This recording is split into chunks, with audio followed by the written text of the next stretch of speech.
PhD में admission एक ही बार होता है, तो इसीलिए बहुत ही सोच समझ के डिसीज़न लेना।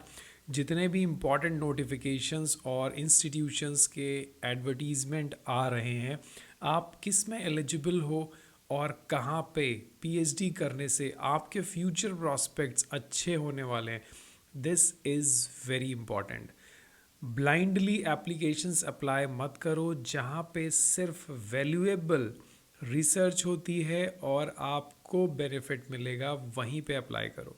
सो इसी के कंसर्न में आज का बेस्ट एप्लीकेशन आया हुआ है, चलिए उसको देखते हैं। और ये इंस्टीट्यूशन भी autonomous institute, this is the IISER Bhopal. I guess ये सबको पता होगा। आईएसआर पुणे का मैंने इससे पहले एडवर्टीजमेंट डिस्कस किया था और बहुत ही सारे लोगों ने पूछा था, बिकॉज शायद ही उसके लिए कोई इंटरेस्टेड ना हो, सारे लोग इंटरेस्टेड होते हैं।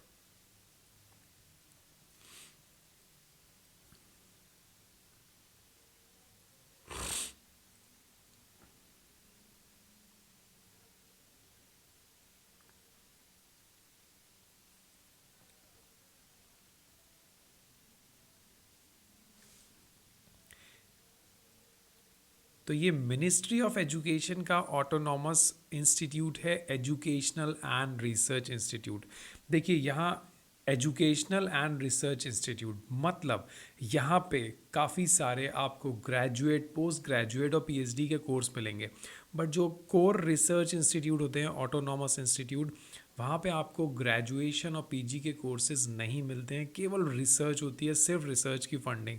But these type of institute, I am telling you, ये ऑटोनॉमस से भी बेस्ट प्लेस हैं रिसर्च करने के लिए या अपनी फाइनल सबसे हायर डॉक्टरेट डिग्री लेने के लिए।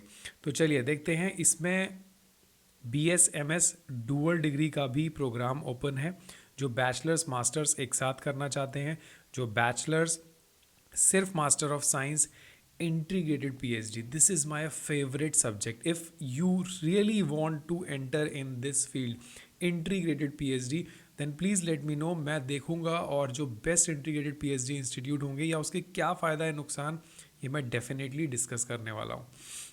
अब हम आते हैं PhD पे, जो अभी एप्लीकेशन ओपन है। ध्यान से देखिए, इस टैब में जब आप लोग आएंगे, so these are the branch in which the application is open for you guys.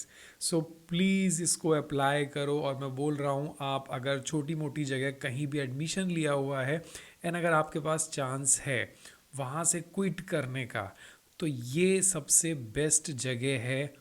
आँख बंद करके इसमें एप्लीकेशन अप्लाई करो और कोशिश करो कि जल्दी से एडमिशन हो जाए। Biological science, chemical engineering, chemistry, data science, engineering, earth and environmental science, economic science, mathematics, फिर इंजीनियरिंग के हो गए electrical and computer science, humanity and social science. Social science में लोग काफ़ी इंटरेस्टेड होते हैं, ठीक है, उसके सारे सब्जेक्ट हैं, एंड फिजिक्स, ठीक है। बेस्ट पार्ट ये है कि सारी एप्लीकेशन जो है डिफरेंट लिंक हैं, तो कोई कॉमन लिंक नहीं है कि आपने लॉग इन किया, रजिस्ट्रेशन बनाया और उसके बाद सबमिट कर दिया। You have to decide from A to J कौन से डिपार्टमेंट में आप जाना चाह रहे हैं। उसके फॉर्म पे आप क्लिक करेंगे, उस फॉर्म को फिल करेंगे। उससे पहले बाकी चीज़ें देख लेते हैं। देखिए, जो रिसर्च एरिया है वो आपको ध्यान से देखना है, वहीं पे आपको एलिजिबिलिटी दिखेगी। For example let's say biological sciences में मैं इंटरेस्टेड हूँ, तो बायोलॉजिकल साइंसेज के अंदर क्या काम हो रहा है ये देखना बहुत ज़रूरी है। तो ये देखिए, these are the topic under which the research has been going on and you are most welcome to enter in IISER Bhopal in these area: biochemistry, biophysics, cell biology, molecular biology, microbiology, immunology, cancer biology, epigenetics, chemical biology, virology, सारे subject, viral immunology, evolutionary biology, behavioural ecology. अब क्या लोगे?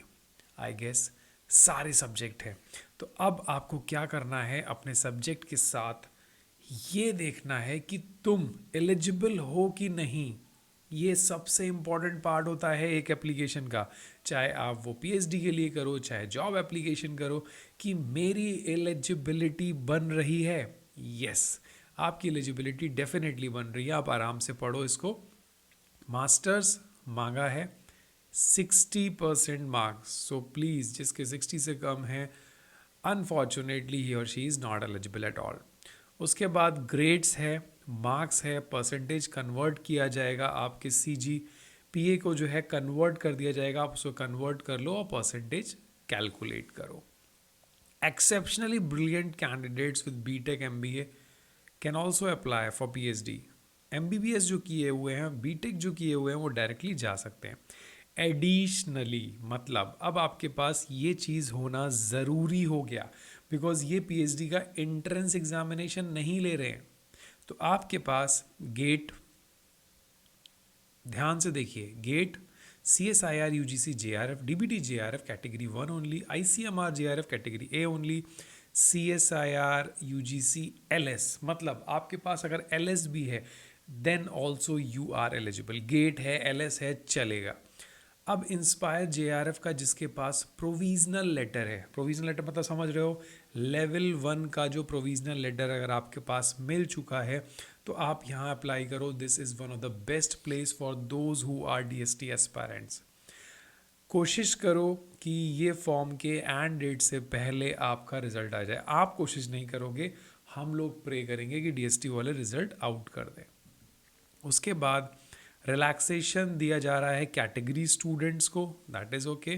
फिर आपको जितने भी communication करने हैं ईमेल से करने हैं, और जो फाइनल एग्जामिनेशन मतलब जब आप अप्लाई करोगे शॉर्टलिस्टिंग होगी, शॉर्टलिस्टिंग होने के बाद इंटरव्यू होगा on the basis of your profile, and after that आपका एलिजिबिलिटी क्राइटेरिया देखने के बाद इंटरव्यू होगा, और आपको वहाँ पे लेटर ऑफ रिकमेंडेशन एक लेके जाना है सील्ड एनवलप में. या उसका बेस्ट तरीका होता है, आप जिससे भी रिकमेंडेशन लेटर लिखवा रहे हो उसको बोलो sir please kindly email this letter on this email ID with your detail. ठीक है, आपका एप्लीकेशन नंबर, आपका फुल डिटेल दैट ही और that professor is going to recommend you for this particular position. Selection procedure यही है, आपको apply करना है. 2 राउंड होंगे इंटरव्यू का, आपका इंटरेक्शन होगा फैकल्टी से, देन फाइनल सिलेक्शन होगा, फिर से इंटरेक्शन होगा, और आपकी नॉलेज देखी जाएगी रिसर्च में. Got it. तो लास्ट डेट है अप्रैल. मुझे लगता है शायद DST का फर्स्ट प्रोविजनल रिजल्ट आ जाए, और आ जाए तो आप सब लोग इसको अप्लाई ज़रूर करोगे. इसी तरीके से आपको सारे डिपार्टमेंट की अपनी एलिजिबिलिटी चेक करनी है, और अगर किसी को कोई भी डाउट हो रहा है अपनी एलिजिबिलिटी में, so please let me know. Form गलत नहीं फिल करना. देखिए कहीं कहीं पर, जैसे केमिस्ट्री की मैं बात करूं तो उन्होंने केमिस्ट्री में लिख रखा है कि ये मैंडेटरी है, तो आपको ये चीज़ देखनी होगी कि आपकी एलिजिबिलिटी आपके डिपार्टमेंट में क्या बन रही है.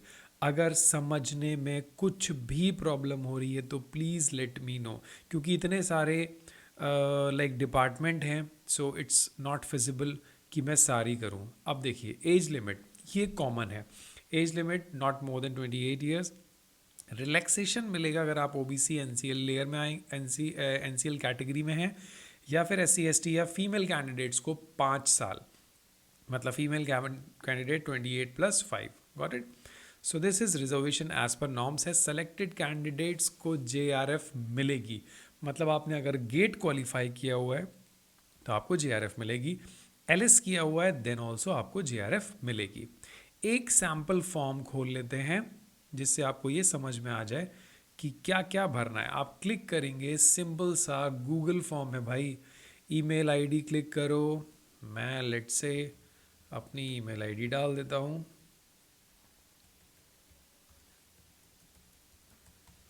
और I understand the primary email should be use in all communication. ये आपको तीनों टिक करने होंगे, उसी के बाद 12 पेज ये आगे बढ़ेंगे. सो जब आप आगे क्लिक करेंगे तो फिर आपको ये सारा डिटेल भरना है. That is very simple.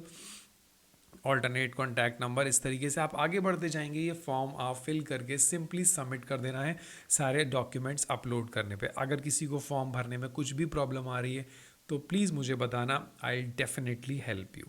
So this is all about the IISER Bhopal.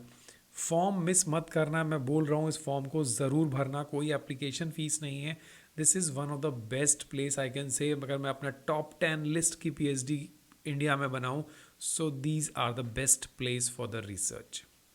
So thank you for watching the video. हम लोग जैसे डेली डिस्कशन कर रहे हैं उसका भी मैं वीडियो अपलोड करूँगा, और आपके सारे रिसर्च रिलेटेड क्वेश्चंस जो भी दिमाग में चल रहे हैं उनके 101% solution I will post either through text, either on call through Telegram और थ्रू वीडियो मोड।